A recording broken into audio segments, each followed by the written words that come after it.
This channel does not promote any violent, harmful, or illegal activities. All content provided by this channel is meant for an education purpose only. বলছিলাম না বাংলায় দুর্নীতির অভিযোগের কোনো শেষ নেই। মহাদেব রায় নদিয়া শান্তিপুরের বাসিন্দা, ভিন রাজ্যে কাজ করতেন তিনি কালী পুজোর সময় এসেছিলেন এখানে, তারপর থেকে গেছেন এখানে। তো হঠাৎ করেই তার কাছে গিয়ে পৌঁছন আশাকর্মীরা বলেন যে ভ্যাকসিন নিতে হবে, কোভিডের ভ্যাকসিন নিতে হবে, একটা ডোজ নিতে হবে আপনাকে, বাধ্যতামূলক সেটা। তাকে নিয়ে যাওয়া হয় স্থানীয় একটি হাসপাতালে, আর সেখানেই তাকে না জানিয়ে নির্বীজকরণ করা হয়। ফুলিয়ার ঘটনা, একটা ঘটনা নয়, একাধিক ঘটনা এরকম উঠেছে। দেখুন, নির্বীজকরণ করাতে গেলে কতগুলো প্রোটোকল তো রয়েছে, না তার কোনোটাই মানা হয়নি। তিনি বলছেন যে সরকারি ভাতা পাওয়া যায় নির্বীজকরণ হলে, সেই ভাতাটা পর্যন্ত তার অ্যাকাউন্টে পড়েনি। সব থেকে বড় কথা, নিয়ম অনুযায়ী স্ত্রী যদি নির্বীজকরণ করা হয়ে থাকে তাহলে তার স্বামীর ক্ষেত্রে এটা কোনো প্রযোজ্য নয়, কিন্তু এক্ষেত্রে পুরোপুরি উল্টো। তার অভিযোগটা শোনাই আগে, তার স্ত্রী কি বলছেন শোনাই, এবং সর্বোপরি শোনাতে হবে সিএমওইচ তিনি একটা অদ্ভুত দাবি করেছেন, শুনুন। ভ্যাকসিন বলে নিয়ে গেছে, একটা ইঞ্জেকশন দিল, মিনিট 3 পরেই আমার আর চোখে কিছু দেখছি না। দক্ষিণ পাড়া দিকে কোথায় পড়েছিলাম রাস্তার সাইডে, তারা আমাকে ধরে তুলে দিয়ে হোক, যেভাবেই হোক আমাকে পাঠিয়ে দিয়েছে। আমি বলতে পারবো না এসব জিনিস। একটা ভ্যাকসিন নাকি বাকি আছে, তাই ভ্যাকসিনটা নেওয়ার কারণ আছে, নিতে যেতে হবে, মিথ্যে করে বলেছে ওনার। আমি অপারেশন, উনি কি করে অপারেশনটা হয়? ভ্যাসেক্টমি তো আমাদের এখানে কেস খুব একটা পাওয়া যাচ্ছে না, সেই জন্য তার সঙ্গে টিউবেক্টমিটা আমরা করছি তার সঙ্গে, যাতে আমাদের পারফরমেন্সটা ভালো থাকে।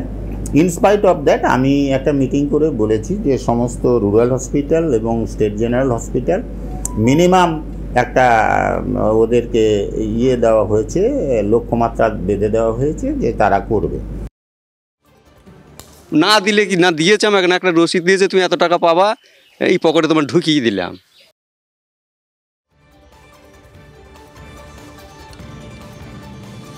অর্চনা দিয়ে বাংলা একটা গান আছে না, বাংলা ব্যান্ডের গান, আমরা প্রত্যেকেই জানি, তুমিও বোঝো আমিও বুঝি, বুঝেও বুঝি না, কি হচ্ছে না হচ্ছে মোটামুটি প্রত্যেকেই বুঝতে পেরে গেছেন।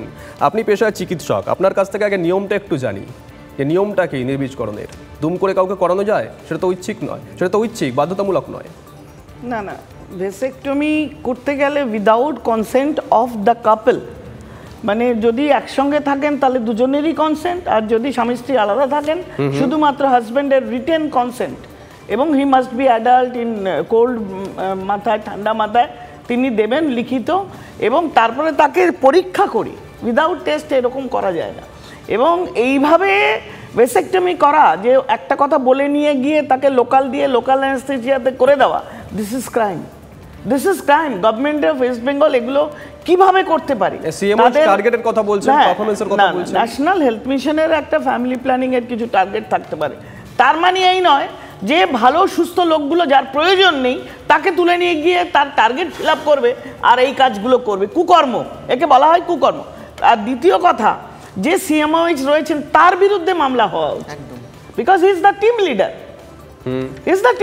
এবং আশাকর্মী আইসিডিএস তাদের এরকম প্রেশার, তার মানে কি, তারা যাদের প্রয়োজন গ্রামে যেখানে যেতে হবে, যেখানে দেখবেন 2 সন্তান বা 3টে সন্তানের বাবা মা কাপল ফ্যামিলি রয়েছে, তারা কিছু করছে না, সেখানে তারা গিয়ে সেখান থেকে তারা যাদের প্রয়োজন তাদের তুলে নিয়ে আসবেন, এটাই হলো কাজ।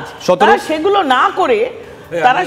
না করে এই মানে এইভাবে যদি এগুলো করে থাকে, এটা মানে একটা ভয়। একাধিক অভিযোগ আমরা একটা দেখালাম, সকাল থেকে দেখাচ্ছি, একাধিক হয়নি কেন?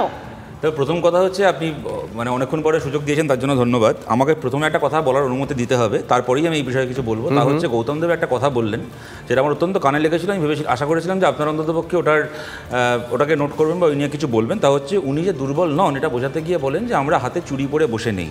তৃণমূল কংগ্রেস দাবি করে যে আমাদের দলের একজন মহিলা নেত্রী আছেন এবং তার নেতৃত্বে আমরা রাজনীতি করি। এই যে তৃণমূলের নেতারা এখন পাড়ায় পাড়ায় দুর্গাপুজো করে, যে মা দুর্গার পুজো করে, সেই মা দুর্গার 10 হাতে চুরি থাকে।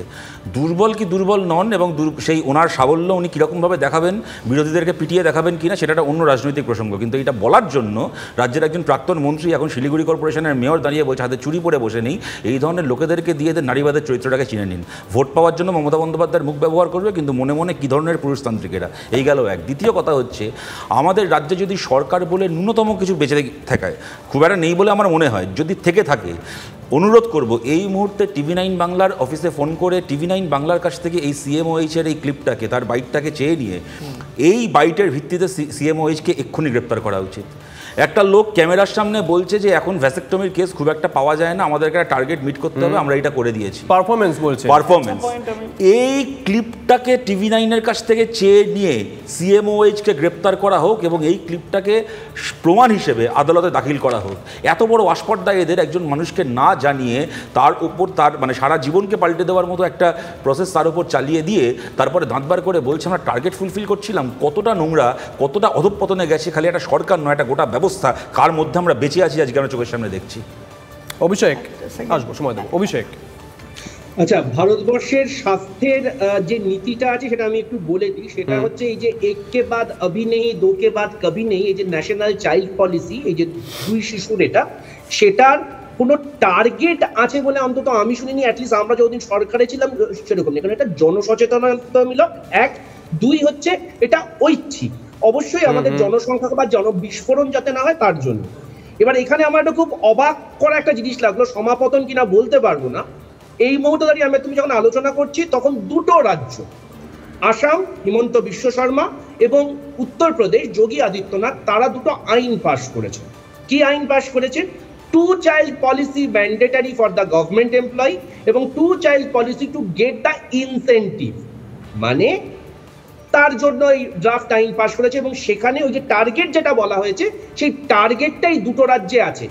একটা 2017-তে পাস হয়েছে, একটা 2021-এ ড্রাফট আইনটা পাস হয়েছে। কেউ ওটা নিয়ে তর্ক করতে চাইলে আমি একদম ডেট দিয়ে সব রেফারেন্স দিতে পারি। আমার প্রশ্নটা হচ্ছে যে নরেন্দ্র মোদীর কিছু কিছু জিনিস, মানে রাজনৈতিক সত্তা বাদ দিন, কিছু কিছু প্রশাসনিক জিনিসের তো আমরা ঘোষিতভাবে বিরোধী। যেখানে বলা হচ্ছে যে আমি অবশ্যই সচেতনতার মাধ্যমে আমরা জনসংখ্যা নিয়ন্ত্রণ করব, কিন্তু জোর করে না। মমতা বন্দ্যোপাধ্যায়ের তো সেরকম কোনো বাধ্যবাধকতা নেই। মমতা বন্দ্যোপাধ্যায় তো ঘোষিতভাবে এরকম মানুষের স্বাধিকারের বিরুদ্ধে কাজ করাগুলোকে উনি কিন্তু উনি তো ফ্যাসিজম দাবি করেন।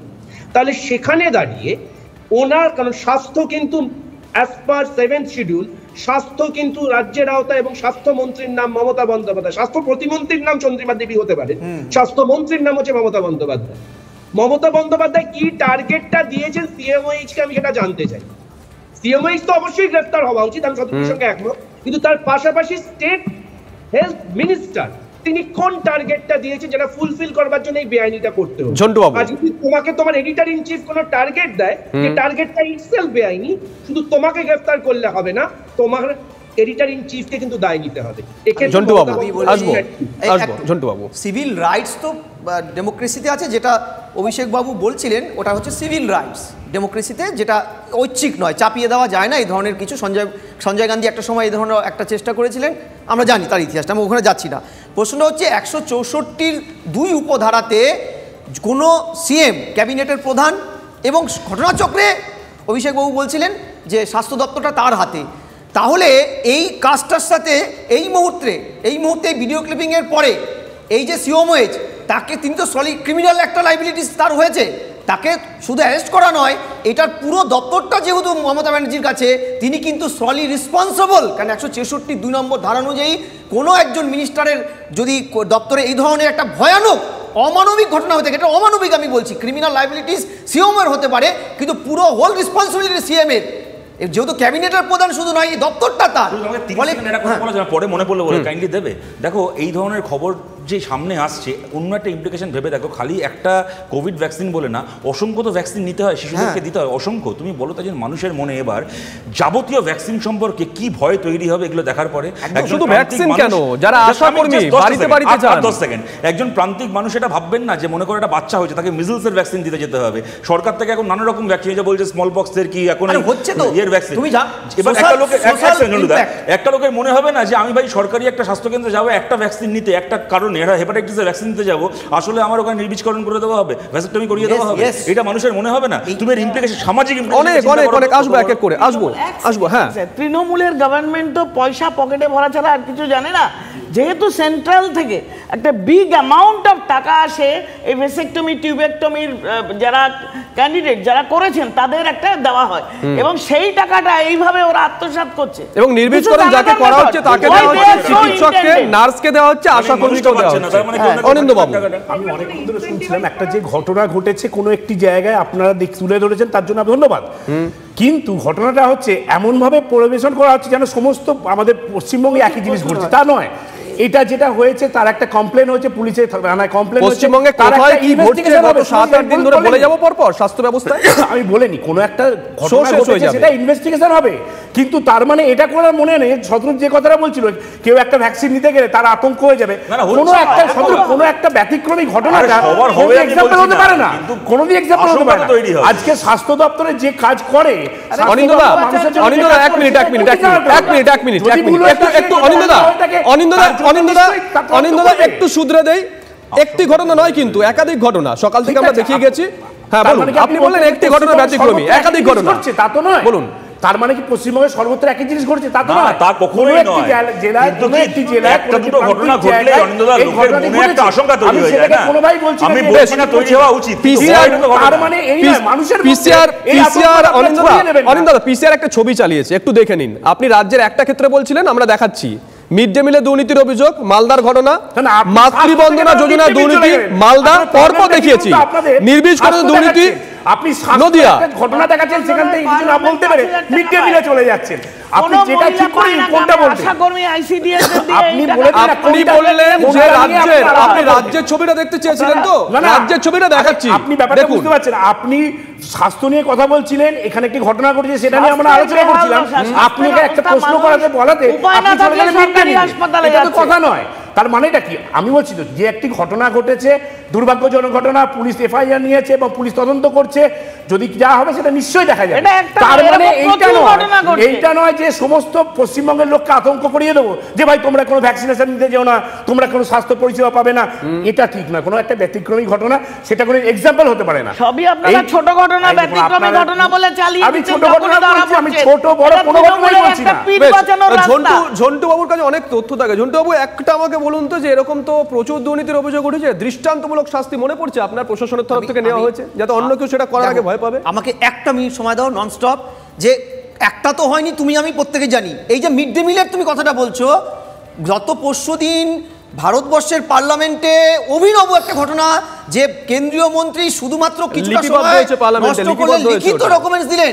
আমি বলি করোনা 2 বছরে যখন ছাত্র স্কুলের প্রাঙ্গণে আসেনি, সেই সময় আমাদের একটা হিসেব বলছে 6000 টন চাল এবং 1500 কোটি টাকার অ্যাক্সেসরিজ মিড ডে মিলের এই সরকার দেয়নি।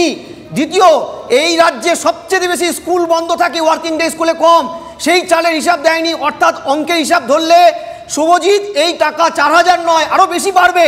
তোমাকে পরিষ্কার বলি, যে সরকার শিশুদের খাওয়ারে দুর্নীতি করে এবং সরকারি মদতে করে, এবং তাই নয় মিড ডে মিলের টাকা যেখানে 266 1 নম্বর ধারা অনুযায়ী কোনো ফান্ড ডাইভার্ট করা যায় না, মিড ডে মিলের টাকা আমরা দেখছি বকটুইয়ে দেওয়া হয়েছে, অমুক জায়গায় দেওয়া হচ্ছে, মুখ্যমন্ত্রী জনসভায় দেওয়া হচ্ছে। কোন সরকার, কোন অমানবিক জায়গায় আমরা আছি? শতরূপ আর অভিষেক দুজনের কাছে প্রশ্ন রাখবো। শতরূপের কাছে প্রথমে যাই, একই প্রশ্ন, যেহেতু দুজনে এই প্রজন্মের রাজনীতিবিদ। শতরূপ, এই যে এত অভিযোগ উঠছে, রাজনৈতিক সদিচ্ছা ছাড়া, একেবারে দায়িত্ব নিয়ে বলছি, প্রশাসনিক শব্দটা ব্যবহার করছি না, রাজনৈতিক সদিচ্ছা ছাড়া এই ধরনের দুর্নীতি রোধ করা, নিয়ন্ত্রণ করা আদৌ সম্ভব?